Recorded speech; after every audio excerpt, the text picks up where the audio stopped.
Xin chào tất cả các bạn, chào mừng các bạn đã quay trở lại với channel YouTube Mọt Game. Hi guys, welcome back to Mọt Game channel.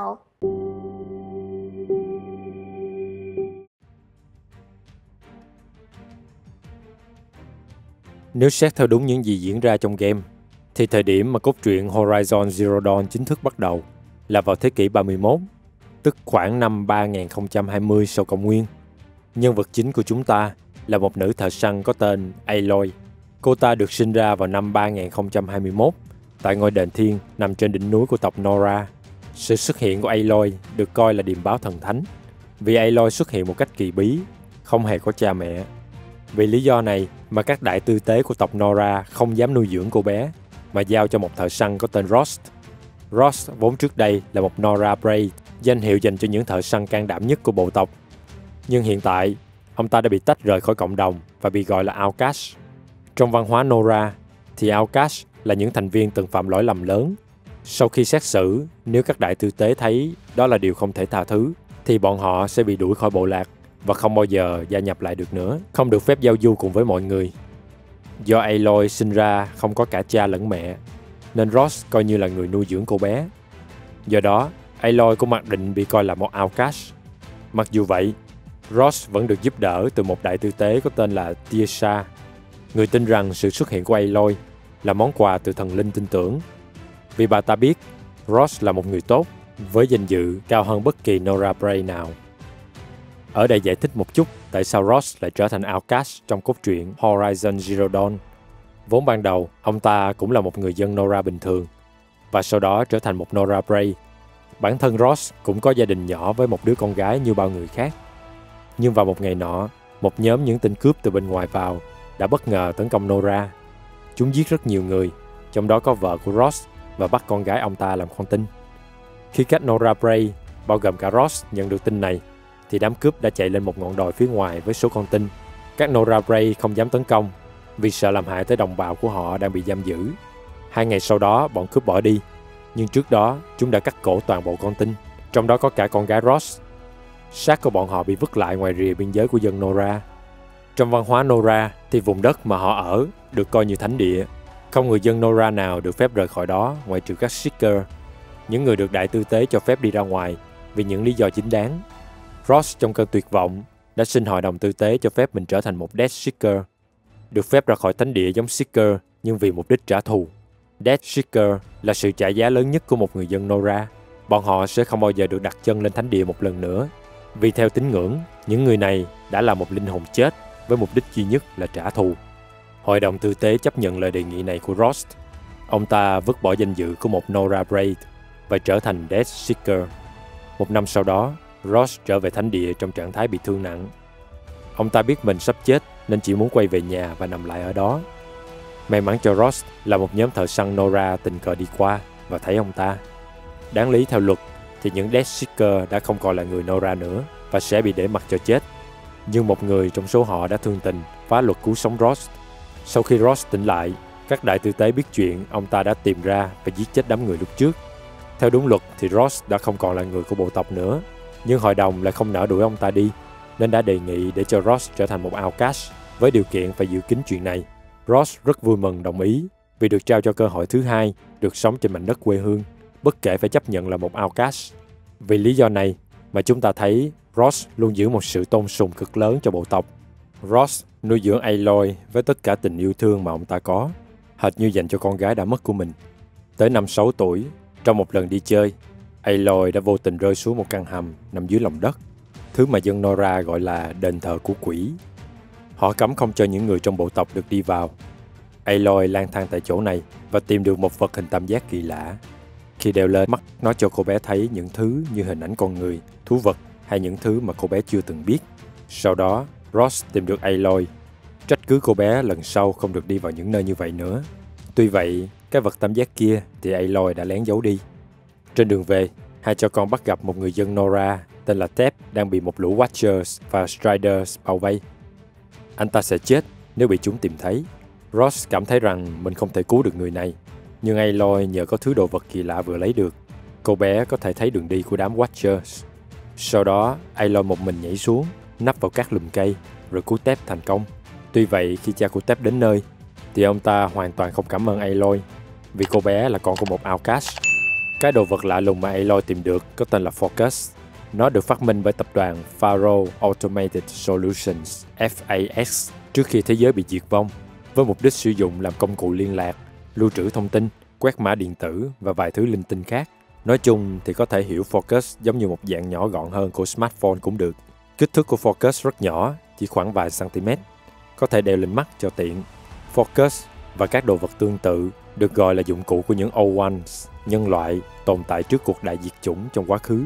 Rất nhiều Focus bị chôn vùi dưới lòng đất, một số may mắn còn hoạt động, ví dụ như cái Aloy tìm ra, nhưng nhìn chung là các chủng tộc hiện tại trên trái đất không biết nhiều về thứ tiện dụng này. Về đám máy móc mà chúng ta thấy thì chúng được gọi là Green Robot, tức là các robot có nhiệm vụ làm trong sạch trái đất. Không ai biết những cỗ máy này được sinh ra từ đâu, nhưng từ khi mới xuất hiện thì các bộ lạc đã săn lùng chúng để lấy nguyên liệu dùng trong cuộc sống. Đó là lý do tại sao cung tên làm từ kim loại hay áo giáp là mấy phiến thép của các đám máy móc người dân săn được. Bình thường thì số máy móc này rất hiền lành, thường không chủ động tấn công con người. Nhưng vài năm trước khi Aloy ra đời, chúng đột nhiên trở nên hung hăng và xuất hiện rất nhiều loại mới với vũ khí trên lưng. Máy móc trở nên dữ tợn hơn và sẵn sàng lùng giết những ai lại gần chúng. Các chủng tộc gọi đây là sự kiện derangement. Nó khiến việc săn bắt trở nên nguy hiểm hơn trước nhiều. Trên đường trở về nhà sau khi cứu tép, Aloy bị một đám trẻ cùng tuổi mình trêu chọc và ném đá. Bọn nhóc gọi cô bé là đứa không có mẹ và con của một outcast. Với một đứa trẻ 6 tuổi thì Aloy không hiểu được mấy chuyện này.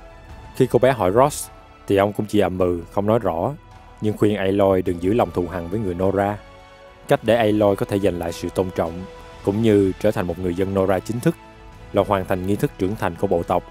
Khi các thanh niên Nora tới thời điểm trưởng thành, khoảng 18 tuổi, họ sẽ phải tham dự một nghi lễ gọi là Proving. Tại đây sẽ có rất nhiều thử thách đặt ra, và ai hoàn thành chúng sẽ được công nhận là một Nora Brave. Những đứa trẻ con cái của outcast cũng được tham dự, và nếu hoàn thành, chúng sẽ nhận lại tư cách là dân của bộ lạc, trở về với cộng đồng Nora.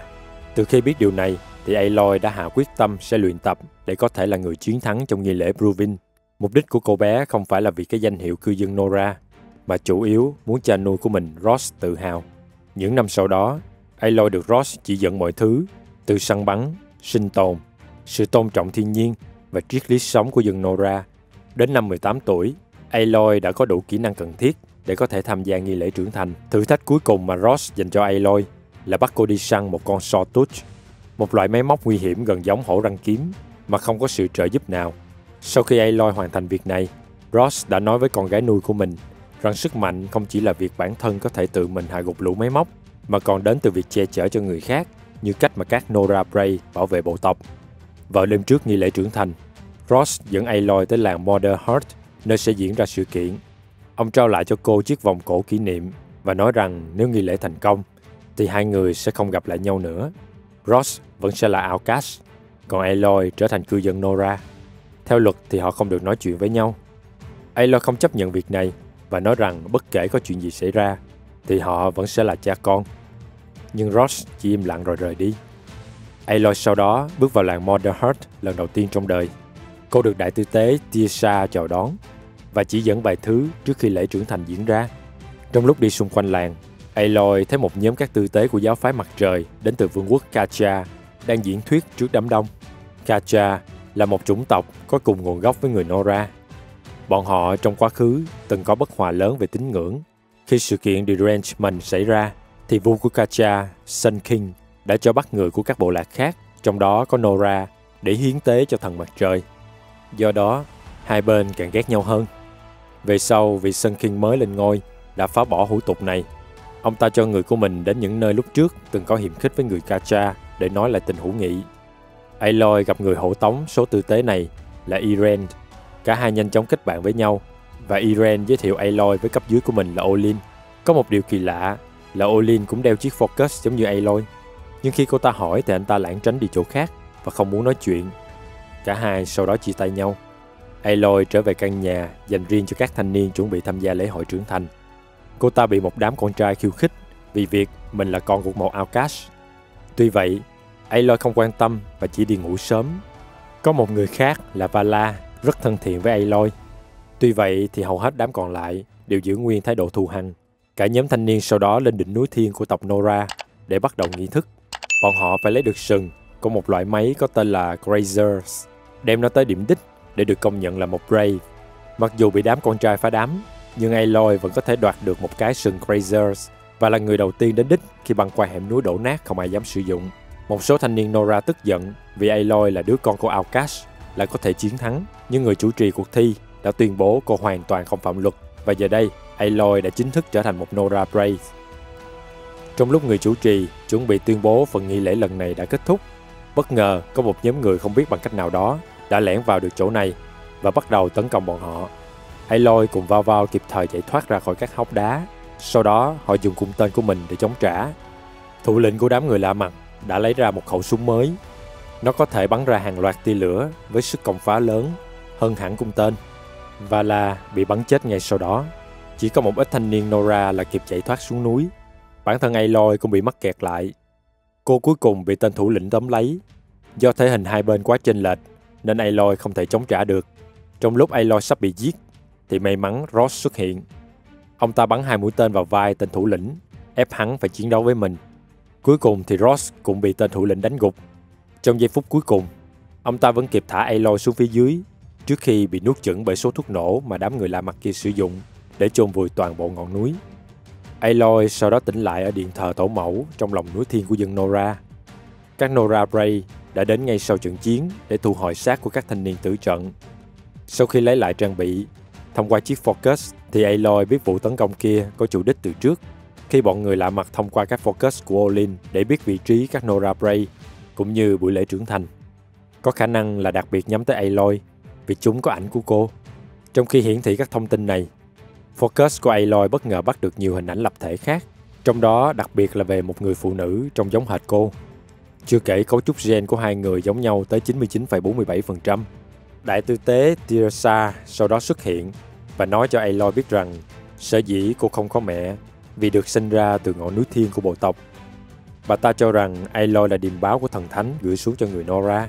Cả hai đến một cánh cửa được đóng kín nằm sâu bên trong lòng núi. Khi Aloy tiến lại gần thì nó bắt đầu tiến trình scan cơ thể. Hình ảnh của người phụ nữ lúc nãy tiếp tục được hiện lên, nhưng Aloy không thể vào vì không có trong danh sách nhận dạng.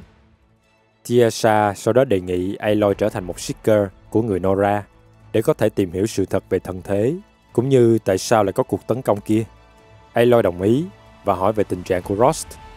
Tirsa nói rằng đội cứu hộ đã thu thập những gì còn sót lại của ông ta và làm lễ chôn cất đơn giản ở gần nhà của hai cha con họ. Aloy sau đó đi xuống ngôi làng phía dưới. Ngay khi cô chuẩn bị bước ra thì một đám máy móc kỳ dị bất ngờ tấn công vào làng. Trong số này có cả những con Striders, loại máy móc ôn hòa không bao giờ chủ động tấn công con người. Aloy nhận ra có một cá thể mới hình như đang điều khiển lũ Striders. Thứ này về sau gọi là Corruptor. Sau khi đẩy lùi đợt tấn công, Aloy xem xét và thấy rằng bọn Corruptor sử dụng cái đuôi như công cụ để điều khiển những con Striders, khiến chúng nổi lên các vân màu đen kỳ lạ và trở nên cực kỳ hung hăng hơn bình thường. Aloy đã gắn phần chớp đuôi Corruptor lên chiếc giáo của mình. Từ đây, cô có khả năng hack một số loại máy móc để khiến chúng nghe theo lệnh mình. Sau khi đánh bại được đám máy móc bị điều khiển bởi con Corruptor, Aloy tiếp tục lên đường tìm kiếm những kẻ đã tấn công cô tại buổi lễ trưởng thành. Manh mối của Aloy là những hình ảnh cô ta thấy được qua Focus, khi nó cho thấy những kẻ lạ mặt kia đã lấy thông tin từ Olin. Do đó, Aloy quyết định sẽ đi đến thủ đô của người Kacha là Meridian để tìm gã này. Những máy móc bị điều khiển trong game được gọi chung là Corrupted Machines. Chúng về cơ bản vẫn giữ nguyên các đặc tính thông thường, nhưng hệ thống điều khiển đã bị virus từ các con Corruptor khống chế để làm theo mệnh lệnh đặc biệt. Các Corrupted Machines có ngoại hình rất đặc thù với các viền vân đen bên ngoài, cho thấy đã bị nhiễm virus, hung hăng và có tính sát thương cao hơn bình thường. Trên đường đi khỏi cổng chính, Aloy được một Nora Brave là Var nhờ giúp tìm kiếm mẹ của anh ta là Sona, người hiện tại đang là tộc trưởng Nora. Sona cũng là mẹ của Var và Vala, người đã chết tại buổi lễ trưởng thành. Bà ta sau đó đã dẫn rất nhiều Nora Brave đuổi theo những kẻ đã giết con mình. Aloy tìm ra nhóm của Sona đã bị một đám Corrupted Machine tấn công và bị thương, nhưng họ cũng tìm được chỗ mà đám tấn công ẩn náu. Sona gặp mặt Aloy và đề nghị cô giúp đỡ họ tấn công. Aloy đã lẻn vào trong trại của đám tấn công, vô hiệu hóa số bảo vệ vòng ngoài để giúp cho các Nora Brave xông vào. Họ tiêu diệt hết kẻ thù và Sona đánh giá cao sự giúp đỡ của Aloy. Các Nora Bray này sau đó quay trở về, còn Aloy thì tiếp tục lên đường. Khi cô đi tới biên giới của hai tộc Nora và Katja là pháo đài Day Tower, thì nhận ra nó cũng đang bị tấn công bởi một đám Corrupted Machines. Aloy giúp đỡ những người lính Katja tiêu diệt chúng. Bọn họ rất biết ơn vì hành động này, nên đã để cho cô đi qua nhanh chóng. Sau một hành trình dài, Aloy cuối cùng cũng đến được thủ đô Meridian của người Katja. Đây từng là một kiến trúc do các Old Ones để lại, vì Sun Kings đầu tiên đã chọn nơi đây làm chỗ đặt chân và xây dựng nên vương quốc của người Katja. Khi Aloy định đi vào thành phố thì bị ngăn lại, với lý do là đội trưởng hộ vệ của thủ đô là Ursa vừa bị sát hại một cách bí ẩn. Do đó, tất cả những người từ bên ngoài đều bị cấm đặt chân vào Meridian. Trong lúc đang không biết làm như thế nào, thì vô tình Aloy gặp người quen là anh chàng Eren. Vốn dĩ Eren là em ruột của Ursa và cũng thuộc một trong các hộ vệ của Meridian. Sau cái chết của chị mình thì anh ta được thăng chức lên luôn. Có điều Eren không phải là một người giỏi lãnh đạo cho lắm. Hơn nữa, còn đang bị sốc bởi cái chết của Ursa, nên suốt ngày chìm đắm trong men rượu. Lúc Aloy đang bị giữ lại trước cổng thành, thì tình cờ Eren đi ngang qua. Do đó, anh ra lệnh cho quân lính để cho cô ta đi vào thành. Aloy giải thích lý do mà mình tới Meridian, vụ tấn công dân Nora tại lễ trưởng thành, cũng như mối nghi ngờ của cô dành cho Olin. Về phần mình thì Eren cũng nói vắn tắt về những vấn đề bản thân đang gặp phải. Mặc dù anh ta có quen biết Olin, nhưng hoàn toàn không biết việc hắn đã cố tình tới Nora để thu thập tin tức. Eren sau đó dẫn Aloy tới nơi ở của Olin. Dựa vào những thông tin thu thập được từ Focus, Aloy đã phát hiện ra ngay từ đầu vụ tấn công kia là nhằm trực tiếp vào chính bản thân cô, chứ không phải là những thanh niên Nora. Aloy cũng tìm được tọa độ mà Olin đang ẩn náu. Đây là một căn cứ của đám người đã tấn công cô tại lễ trưởng thành. Bọn chúng đang tìm cách đào những cỗ máy từ dưới lòng đất lên để phục vụ cho mình, trong đó có cả các Corruptor. Trong lúc Aloy đang quan sát thì đột nhiên có một tín hiệu vô hiệu hóa toàn bộ các Focus tại đó. Một giọng nói bí ẩn thông báo rằng người này đã giúp cô và việc còn lại tùy thuộc vào Aloy. Aloy sau đó đã một mình nhảy xuống tiêu diệt hết đám người lạ mặt cùng số Corruptor, chỉ để đúng một mình Olin còn sống để tra hỏi ông ta lý do tại sao lại tấn công mình. Olin đã tiết lộ rằng mình không rõ chính xác những kẻ này là ai, chỉ biết chúng tự gọi mình là một giáo phái có tên là Ellipse, với thủ lĩnh là Helix, kẻ đã chỉ huy đột kích ở lễ trưởng thành và gián tiếp giết chết Rost. Olin nói thêm những tín đồ Ellipse tôn thờ một vật thể giống như quỷ sắt có tên là Hades. Chính nó là thứ đã chỉ cho bọn chúng chỗ những con Corruptor cũng như mã lệnh để điều khiển chúng tấn công. Olin cũng không biết người phụ nữ trông giống như Aloy là ai, nhưng ông ta có thấy qua hình ảnh này tại một nơi nằm tuốt trên phía bắc, thường được gọi là Maker's End. Lúc này, người chơi có thể chọn lựa giữa giết hoặc thả Olin đi, cũng như giúp ông ta giải cứu gia đình của mình. Dù thế nào đi nữa, thì Aloy coi như cũng đã có thêm thông tin về giáo phái Eclipse, kẻ đứng đằng sau chúng và mục tiêu tiếp theo của bản thân. Khi quay trở lại thủ đô Meridian, Aloy được Eren nhờ tìm kiếm kẻ đã sát hại chị mình là Ursa, sau khi anh ta thấy tác dụng của cái Focus mà cô đang đeo. Aloy nhận lời và theo chân Eren tới nơi mà Ursa bị phục kích. Tại đây, họ bị một đám lính đánh thuê người Oseram tấn công và Aloy đã tìm ra rất nhiều thông tin cho thấy có thể Ursa vẫn chưa chết. Cô ta đã bị những kẻ phục kích bắt đi, còn cái xác được tìm thấy chẳng qua là chỉ để che mắt quân Kasha mà thôi. Eren sau đó xác nhận đúng là cái xác họ tìm thấy không phải là của Ursa. Bọn họ cũng tìm được kẻ chủ mưu đứng sau việc này là Dervahl, một lãnh chúa người Oseram có mối thù với dân Kasha.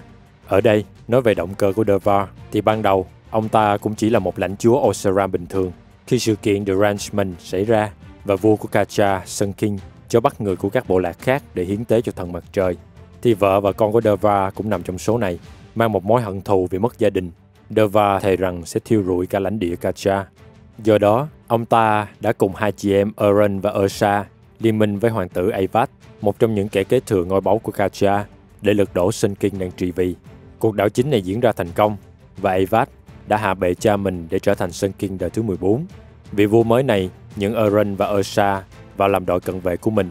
Riêng Dervahl thì bị đuổi đi do anh ta nhận ra mưu đồ của ông ta muốn hủy diệt người Katja.